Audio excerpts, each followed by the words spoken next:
Okay, first I'm gonna say all praises, glory, and honor to Yahweh, Shemel Shai, Bashim Kakadash, and get double unto the apostle and teacher, great wisdom, from learning the truth, and I say Shalom to the hopeful like visible.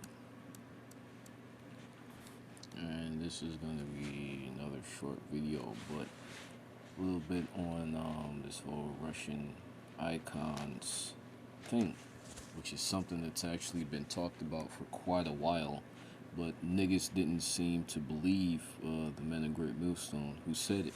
There's actually a book that you can get that Russian icons, which goes into this, and now I'm seeing more light being shown on this whole P Diddy thing rather than on this.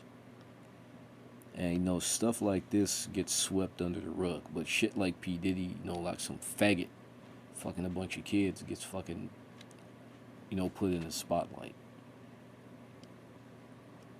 But there aren't, from what I've seen, there aren't really a lot of news articles highlighting the fact that these pictures, these historical pictures that Russia preserved, depict so-called black or dark-skinned prophets.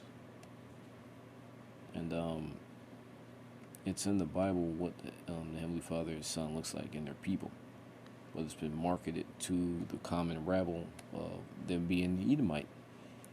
And once again, this is a historical artifact. Why would an Edomite paint a dark-skinned man as God? He wouldn't. He would do what he did in Second Maccabees, how he said that they sought, they painted their images in the book of the law. They'd open the book of the law where they sought to paint the likeness of themselves. Wait a second here.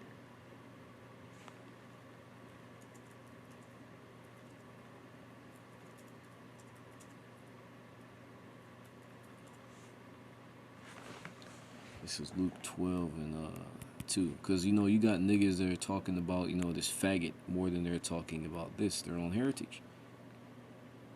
Because for the longest time you have Jakes that believe that those hook-nosed pieces of shit over there in Israel are the Heavenly Father's people.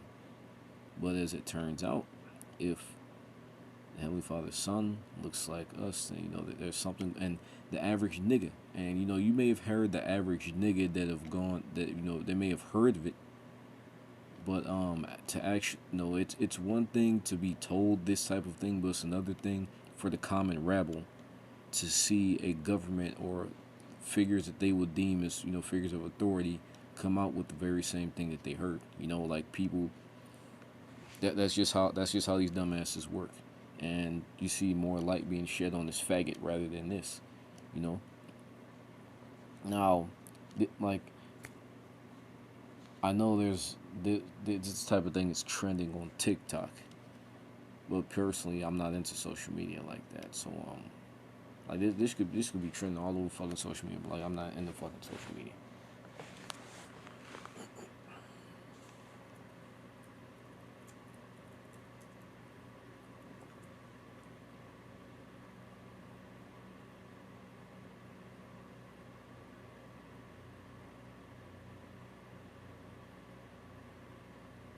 Yeah, it is. It's getting it's getting notoriety and whatnot. But it took an Edomite to tell. It's funny because it took an Edomite to tell to bring this out to these stupid niggas when they had their own people telling them that.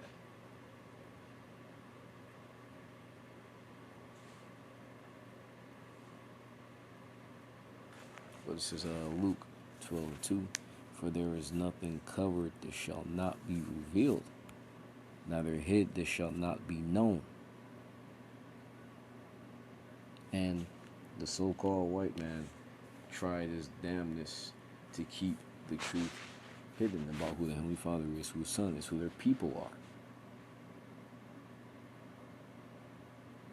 But this is how you know that there is a God in heaven, because with all the power and the money that the so-called white man has, eventually all of his plots are foiled.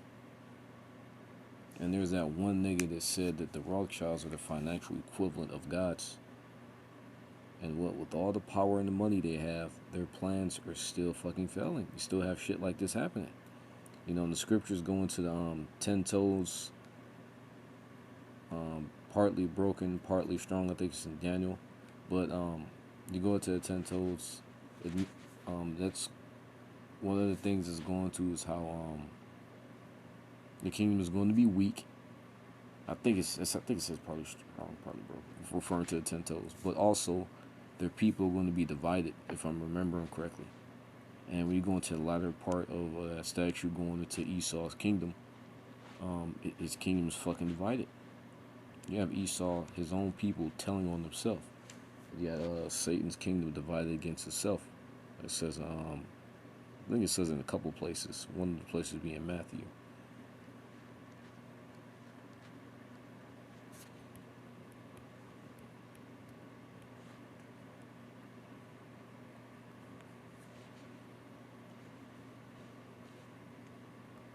Let me see if that's where that was.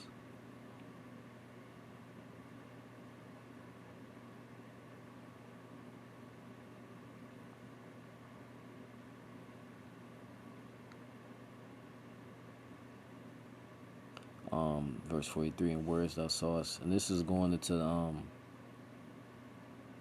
the Edomite kingdom, you know, going into the Greeks. No, the Romans, because that was the fourth one. And you have America, which is Rome 2.0. Verse 43, and whereas thou saw the iron mixed with miry clay, they shall mingle themselves to the seed of men, but they shall not cleave one to another, even as iron does not mix with clay. And you have Esau that's pretty much got his hand in damn near every heathen nation on the planet. But it says how they shall not cleave to one another. You know, and then once again, Esau's kingdom is divided. And you have this nigga in Russia does not fucking like America at all. And I'm willing to bet that whole thing, him coming out, like I need to do a little bit more digging, was to spite America. Could be wrong about that, but, you know, that's the thought that I got. Because, like, why else would he do that? Other than, you know, him, you know, Lord, you know, putting the spirit on him to do that.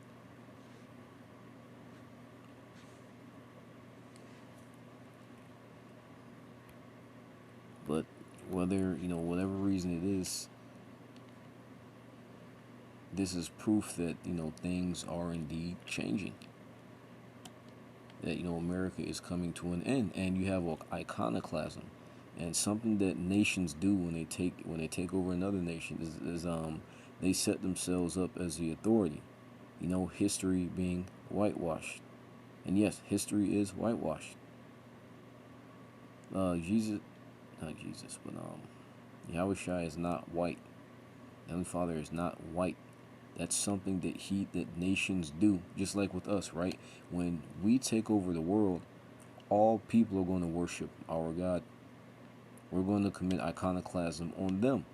They're not going to be able to worship their own gods, just like how the heathen nation did to us. How we often weren't able.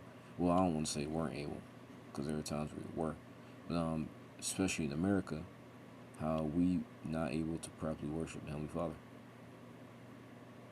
through having our heritage taken from us. We're going to do the same thing to them, and that's what nations have always done when they took over another nation. Why? To establish that proper authority. Because what happened when the spirit of Yahweh Shemashai came back on us? You had us pretty much, what's that? I don't want to say treason. Well, I guess you can technically use the word treason, because at one point we were for America. But pretty much rebelling against Esau and his power structure in the form of bringing out the truth. But that's what happens when you know, that's something that, you know, nations want to prevent by what, you know, establish themselves as a proper authority figure of power. And how they do that, one of the ways to do that is take away you know, their gods and images that they worship, and have them worship ours. Just like what the so-called white man did.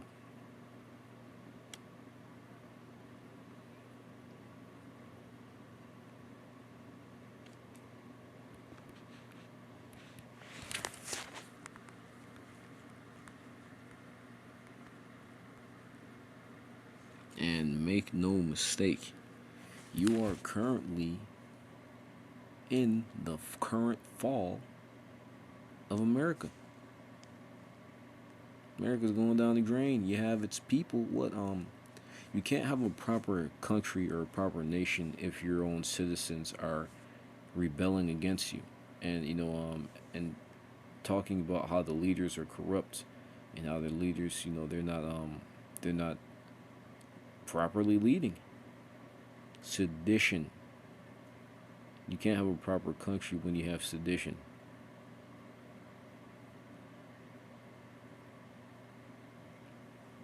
Daniel 7:18. But the saints of the Most High shall take the kingdom and possess the kingdom forever, even forever and ever. And that's what's going to happen. The Heavenly Father is going to give His people power. Yahushua being I think the correct term is vanguard.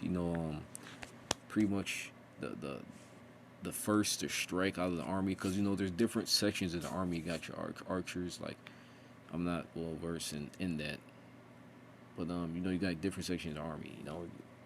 But Yahushua leading, for lack of better words, and then he's going to give His people power to wage fucking righteous war.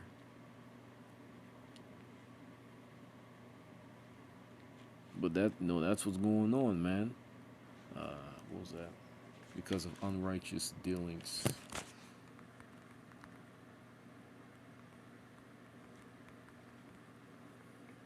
Ecclesiastes 10:8. Because of unrighteous dealings, injuries, and riches got by deceit, the kingdom is translated from one people to another. And that's what happened with us as well, right? Because when our people started bullshitting, that's when we got kicked out of the land. But now that the so-called white man, that's how he got his kingdom. It's all America is not does not run on Duncan, and runs on wickedness. It runs on lies and deceit, unrighteous dealing, smallpox. Weakening people through chemicals. Manipulating people, like that whole thing with that faggot P Dirty Digging Diddy. Somebody did that shit to him, and they did something to that nigga, and he just went on a damn a gay spree, doing all types of shit. And you got all these people coming out like this nigga bodyguard, talking about all the shit this nigga done did. This nigga went on a fucking rampage, a sexual deviancy rampage. But somebody did that shit to him, and somebody did the shit to that person, and it all goes back to the so-called white man. Cause like who controls the whole industry? What's some Amalek. Everything goes back to Amalek.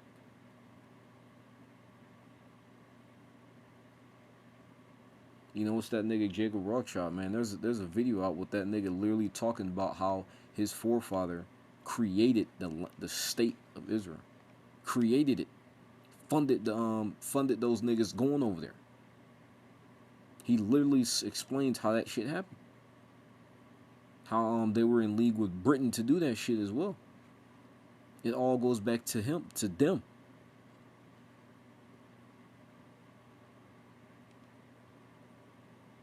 And what unrighteous dealings, fucking up entire nations of people, not even by war, just by underhanded fucking tactics.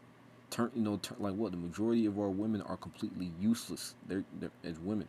One of the when you go into podcasts like Kevin Samuel, man, one of the things that those women said how they brought to the table is money. No, and not understanding the fact that men don't want you for your money. They want you for something else. It's not your money. It's not your education. But that's all they bring to the table. Why? Because they are useless as women. They have no use. They act like men. They think like men. What's that retarded ass nigga Steve Harvey? Think like a man, act like a woman. They think like men. And they think that men want your money. We don't. Your money is useless to us. Like that nigga Kevin, your money don't mean shit. But that's what the so-called white man did to the Israelite woman. He fucked their mind up. Unrighteous dealings, injuries, and riches got by deceit. I was just watching. I did a video on how UK literally stole Venezuela's gold, and they had to go to a UK court. And guess what? When they tried to press charges in UK, who the fuck do you think won? The UK won. They went in this nigga's land and stole his fucking gold. I can't fathom that shit. Give me back my gold. No. That's some shit, bro. Imagine a nigga walked in your house, you sitting there like that one Jake that got shot up by that Amber Geiger bitch, I think that's her name, eating a bowl of ice cream. Some nigga steals your gold chain. You try to take him to court, and guess what? Give me back my chain. That nigga says no, and the court sides with him. And guess what? The white man has been doing this for so fucking long. He's been doing that for a long time, man. The white race, the Edomite race, stole America fair and square. What a statement that is. But as you can see, this is how you know that there's a God, a righteous God in heaven, because all of this shit is it's fucking crumbling. It is crumbling. This ain't some shit that we just making up. That whole explosion with that fucking bridge, you know, it is fucking crumbling. The economy, the minds of the people. People are, bro, every day going to work, man, 2 hours in and everybody is already fucking exhausted from 2 hours in.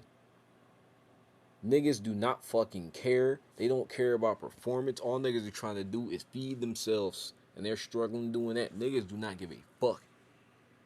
These niggas are tired of, they're being oppressed financially, man. When you go into how taxes work, which is fucking evil, these niggas are tired. The people of America are tired of their fucking leadership. But America is all they have, which is why they still vote, which is why they still hope, because they don't have anything else. But make no mistake, these niggas are sick and fucking tired. That's why you're gonna have neighbor against neighbor. That's why the love of many is wax fucking cold. Because we're at the end of America. But I hope that fun say all praises going down to Yahweh Shema Shabbat Shabbat Dash. The bonds of Pascal teach great meals on life truth. Shalom to hopefully is an instruction bell on great America.